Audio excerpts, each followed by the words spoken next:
The service-needed light on your Rheem Gladiator water heater is a built-in warning system designed to alert you to problems before they turn serious. When this red light comes on often with a beeping sound, it means the unit has detected an issue that needs attention.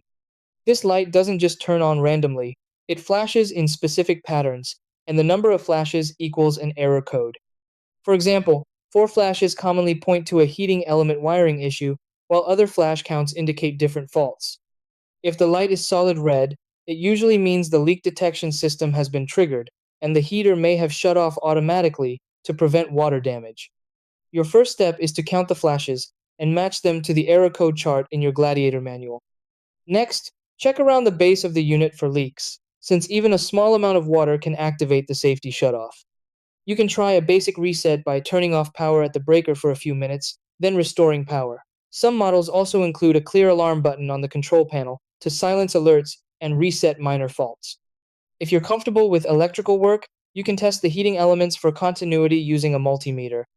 If the light returns or the unit shuts down, the issue likely requires professional service, as smart water heaters rely on sensors and software that need proper diagnosis.